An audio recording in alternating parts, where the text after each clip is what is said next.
Bien-aimé de Dieu, bonjour, bonjour. Où que vous soyez, sentez-vous saluer, que la paix de Dieu soit avec et sur vous. Bien-aimé, ce matin, j'aimerais vous inviter autour de la parole de Dieu et nous allons voir comme thème le mystère de l'échelle.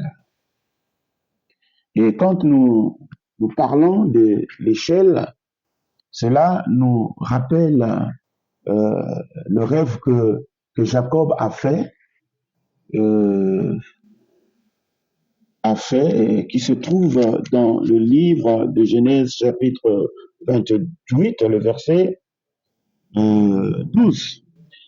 Que nous dit ce passage de Genèse chapitre 28, le verset 12? Ce passage nous dit ceci: il fit un rêve, une échelle était appuyée sur la terre et son sommet touchait le ciel. Les anges de Dieu montaient et descendaient par cette échelle.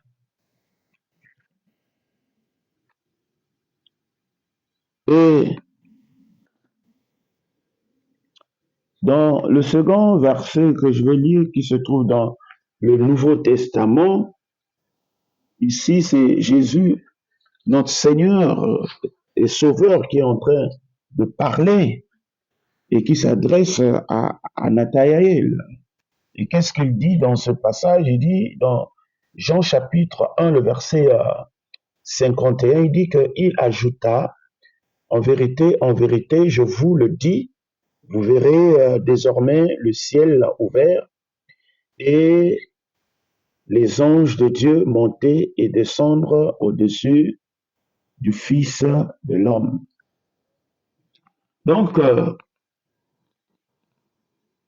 à l'issue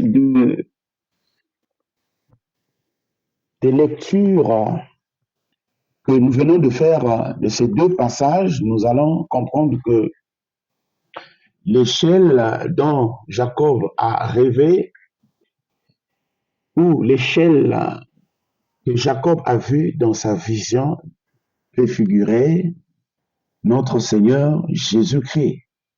Et lorsque donc, dans la suite, nous allons parler de l'échelle, il est question de parler, n'est-ce pas, de notre Seigneur Jésus-Christ.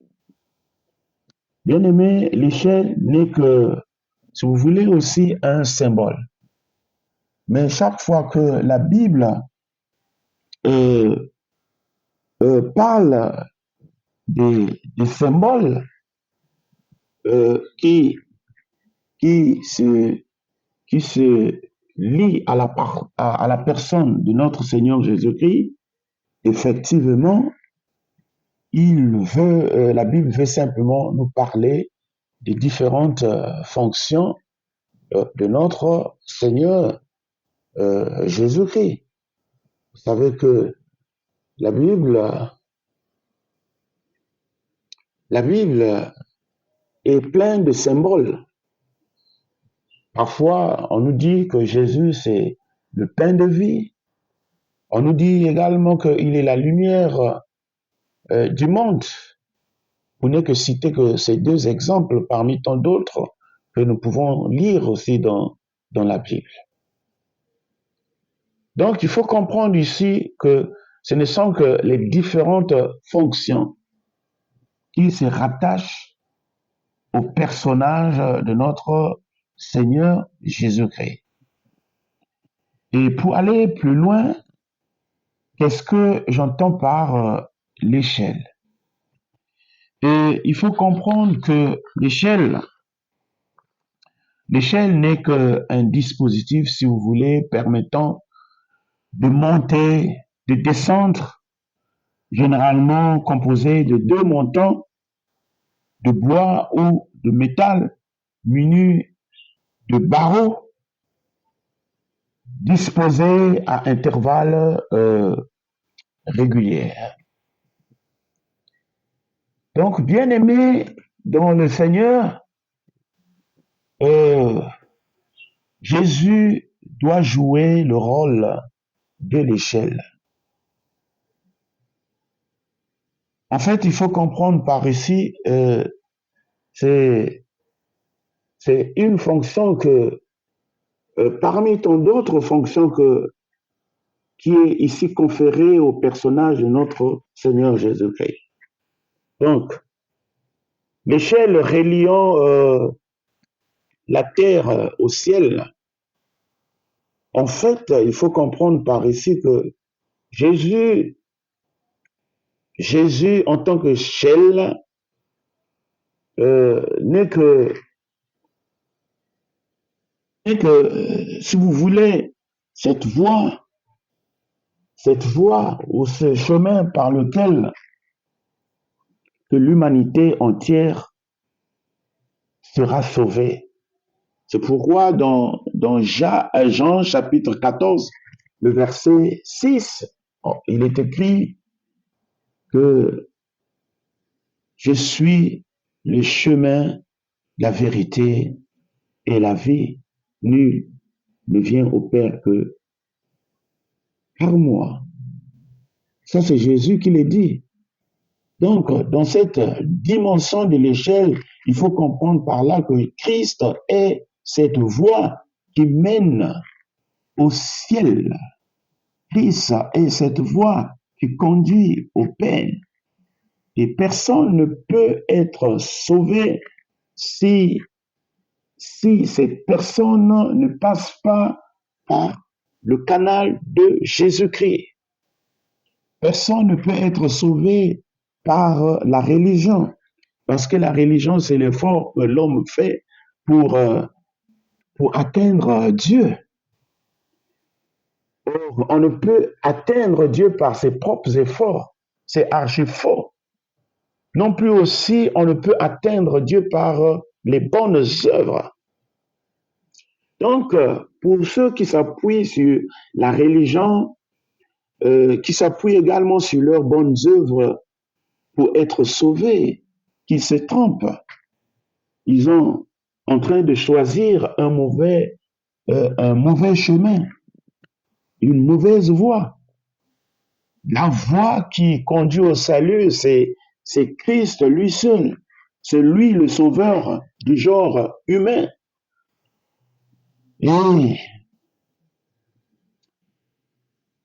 lorsque nous avons compris toutes ces choses, alors il est important qu'aujourd'hui, nous puissions donner nos vies au Seigneur, que nous puissions renoncer à nous-mêmes, que nous puissions renoncer à notre vie passée, pour que le Seigneur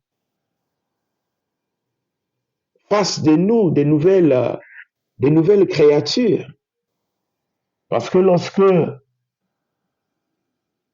nous donnons notre vie au Seigneur, un cœur sincère, il se passe quelque chose.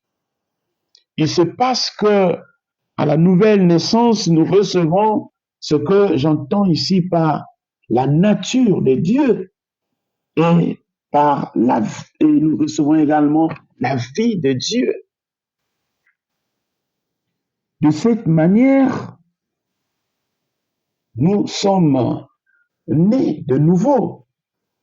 Donc, la nouvelle naissance est un acte surnaturel de Dieu en nous. C'est l'Esprit de Dieu qui nous prend là où nous étions dans le monde. Après que nous ayons donné notre vie au Seigneur, nous introduit à l'Église qui n'est que le corps de Christ. Bien-aimés dans le Seigneur, lorsque nous disons que l'Église est une extension de l'échelle, ou lorsque je dis que l'Église est une extension de l'échelle, en réalité, qu'est-ce que je veux nous dire par là? Je veux simplement nous dire que si nous sommes les membres du corps de Christ, chacun pour sa part. Et que si Jésus de l'autre est l'échelle, alors nous constituons des parties, chacun pour sa part,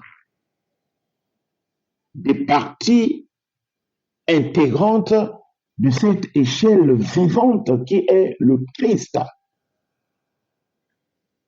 Et dans cette dimension, donc, l'Église, en tant que partie intégrante de cette échelle, par, par l'action du Saint-Esprit en nous, par la nouvelle naissance, voie par laquelle nous recevons la nature de Dieu et la vie de Dieu. Et lorsque nous parlons de la vie de Dieu, il n'est question que du Saint-Esprit habitant en nous. La Bible dit que ne savez-vous pas que votre corps est le temple de Dieu et que le Saint-Esprit habite en vous? Donc, l'Église, c'est le corps de Christ. Et si l'Église est le corps de Christ, étant donné que Christ lui-même est l'échelle, alors l'Église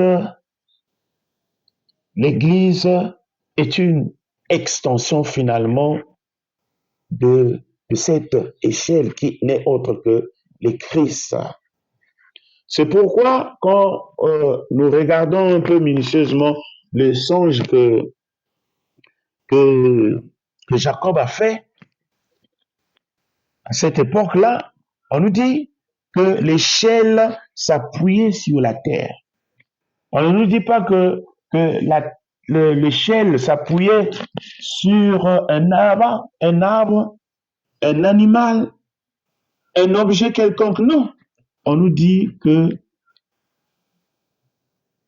l'échelle s'appuyait sur la terre. Et quand vous lisez Matthieu chapitre 18, le verset 18, on nous dit que tout ce que vous lirez sur la terre sera lié également dans le ciel. Et tout ce que vous délirez sur la terre sera également délié dans le ciel. En d'autres termes, toute action dans le ciel dépend en premier par l'action qui se fait sur la terre. Et la terre symbolisant l'Église, corps de Christ. C'est pourquoi l'Église, dans cette dimension d'extension de l'échelle, a un grand rôle à jouer dans le plan du salut tracé par Dieu. Nous avons un grand rôle à jouer. C'est pourquoi l'échelle doit s'appuyer sur nous, l'Église. L'échelle doit compter sur l'Église aujourd'hui pour continuer, si vous voulez, le ministère terrestre de Christ. Car vous savez que l'Église après l'ascension de Christ,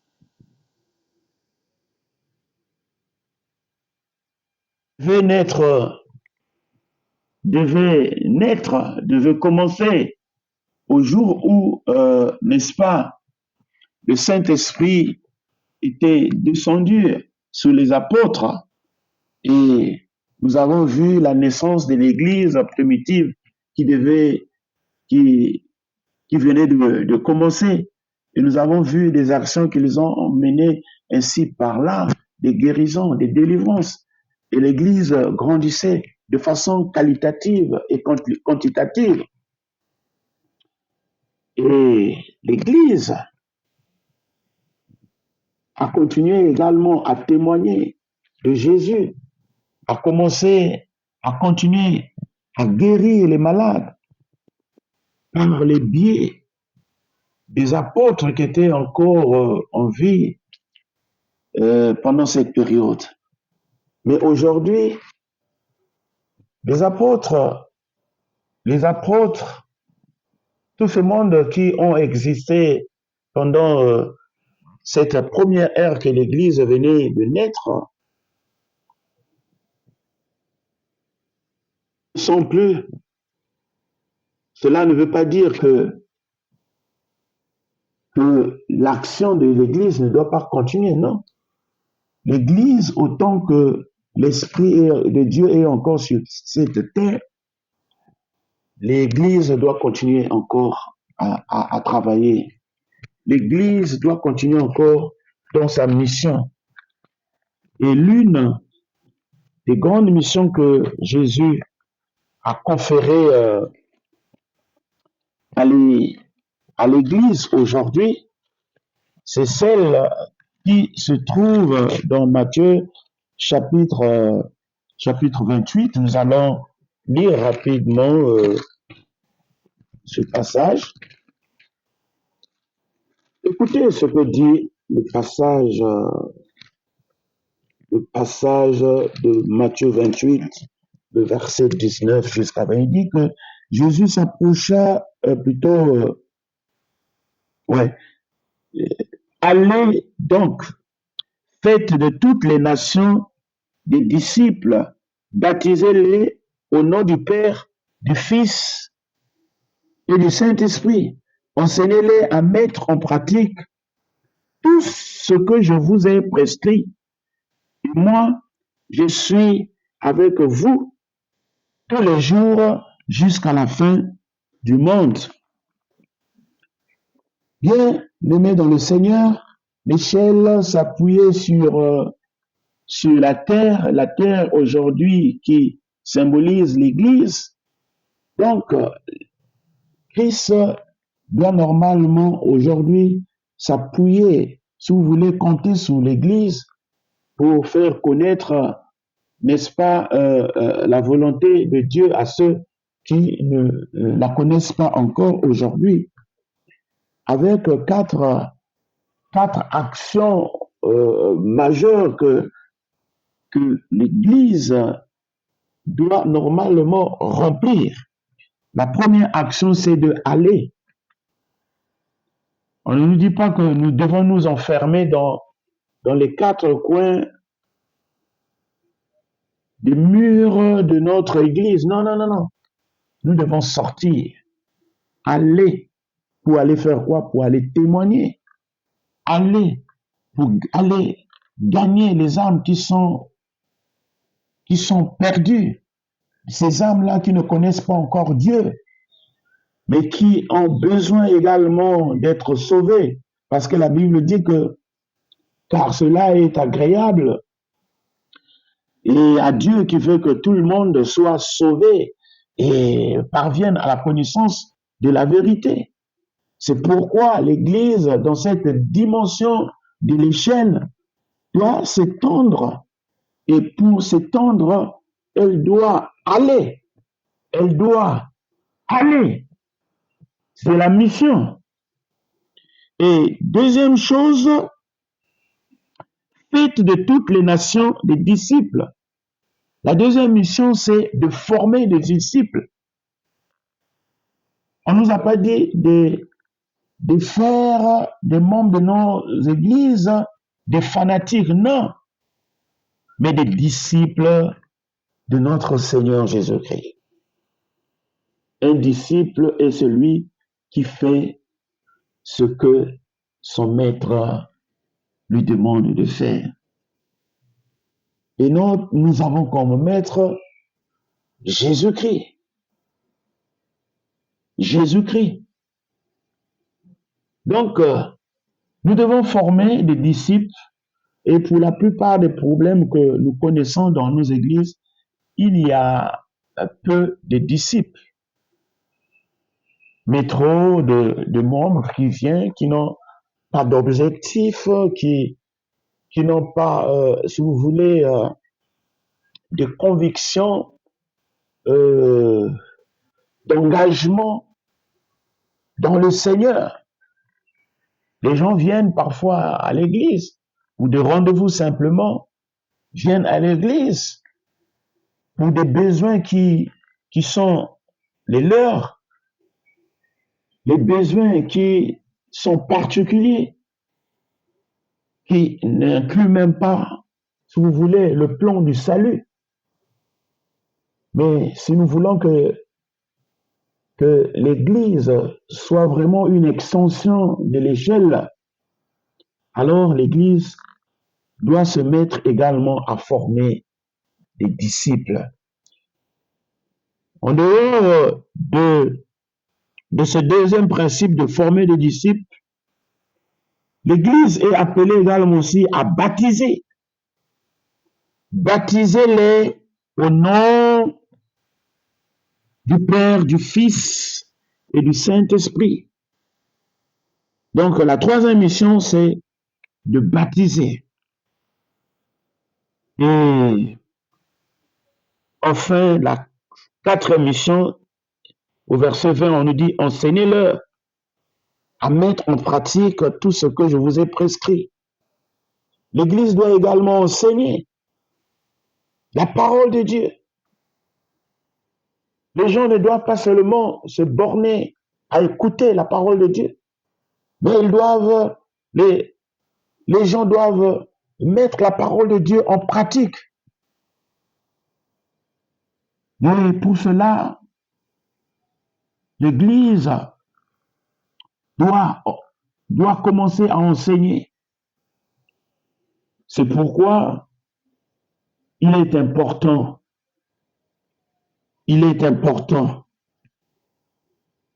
que l'Église fasse ces 4 choses. Et l'Église aujourd'hui, c'est l'extension de l'échelle. C'est la terre sur laquelle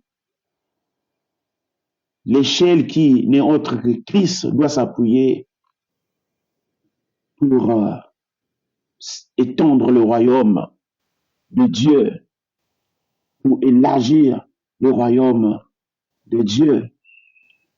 Et puisque l'Église va sortir, va former des disciples, va baptiser, va enseigner, et nous allons voir d'autres parties qui ne faisaient pas intégrantes à cette grande échelle qui est Christ vont davantage encore s'ajouter et l'échelle va davantage aussi grandir. Et plus que l'échelle grandit, plus que le retour de notre Seigneur Jésus-Christ se rapproche. Oh, bien-aimé dans le Seigneur, je ne sais pas quelle nature de terre que tu es. Es-tu réellement cette terre sur laquelle l'échelle doit s'appuyer afin de vulgariser la parole de Dieu, afin de préparer l'Église corps de Christ pour l'enlèvement? Es-tu réellement cette terre? Ou peut-être tu l'es pas. Alors il est grand temps de se regarder à la lumière de la parole de Dieu, de se murer à la lumière de la parole de Dieu, de se repentir sincèrement,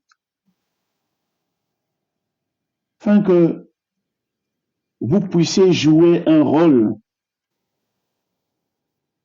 dans cette génération et pourquoi pas dans les générations aussi futures.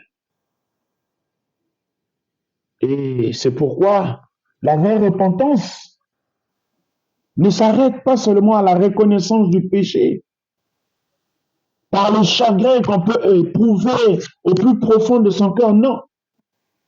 Mais la vraie repentance est celle qui doit te conduire également à cette troisième étape qui est la confession et l'abandon du péché. La repentance sincère doit passer par la reconnaissance du péché, le chagrin pour le péché, mais aussi par la confession et l'abandon de ces péchés. Et si vous ne l'avez pas encore fait, alors faites-les de maintenant, car Christ a besoin de vous. Christ a besoin de vous pour changer la figure du monde. Christ a besoin de vous pour changer la figure de cette génération qui est en train de succomber par la pollution des enseignements qui conduit les gens à la mort. Et aujourd'hui, on assiste beaucoup à des cadavres ambulants, c'est-à-dire physiquement, ils sont en mouvement, mais spirituellement, ils sont morts. Ils sont privés de la gloire de Dieu. Ils sont séparés de Dieu et ils ont besoin dans cette génération de cette échelle divine et vivante qui peut jouer le rôle majeur dans leur vie pour les conduire au Père. Alors, Jésus veut s'appuyer sur toi. Oui, toi qui me regardes, Jésus veut s'appuyer sur toi. Jésus veut s'appuyer sur toi. Il veut faire de toi une partie intégrante de cette échelle vivante qu'il est. Il veut faire de toi un outil pour vulgariser sa parole. Il veut faire de toi un outil pour faire connaître la volonté à ceux qui ne la connaissent pas. Il veut s'appuyer pour toi pour changer ce monde. Es-tu prêt? Prendre aujourd'hui cet engagement, de prendre aujourd'hui cette décision. Prions le Seigneur.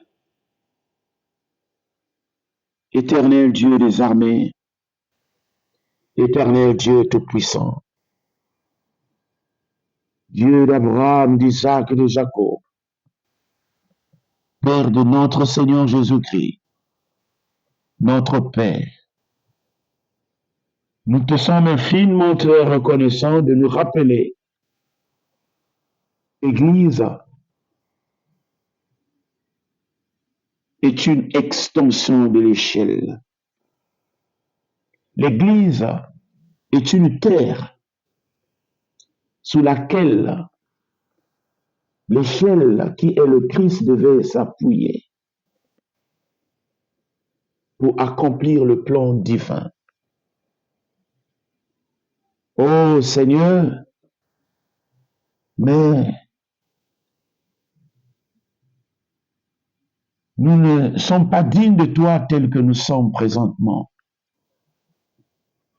Nous avons multiplié des péchés.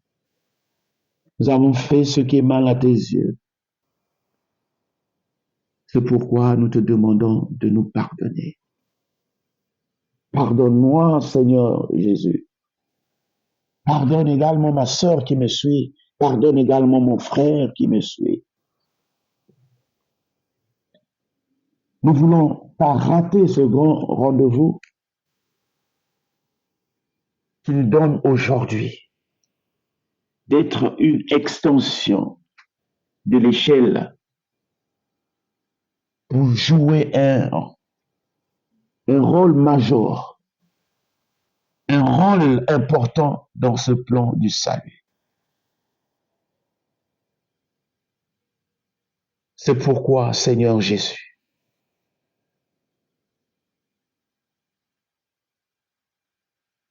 ton esprit donne encore l'intelligence, la force et la connaissance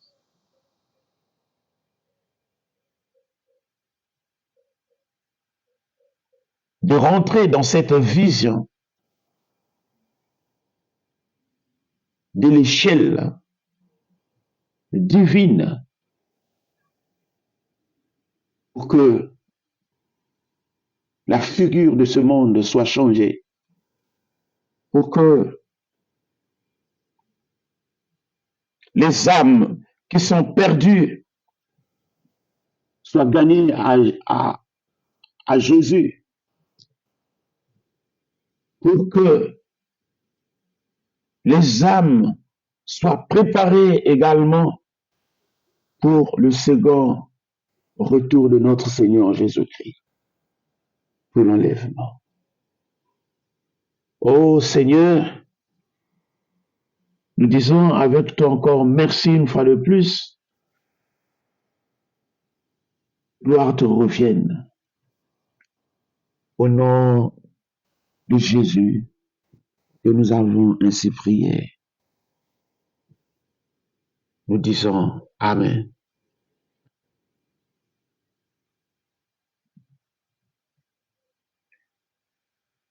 Et je voudrais dire encore un grand merci à vous de ce que vous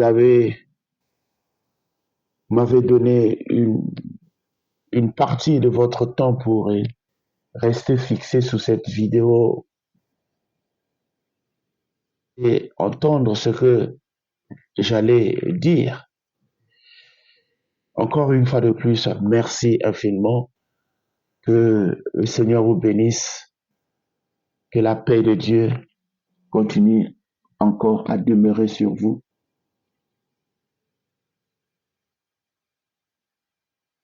Et à nous revoir à une prochaine occasion.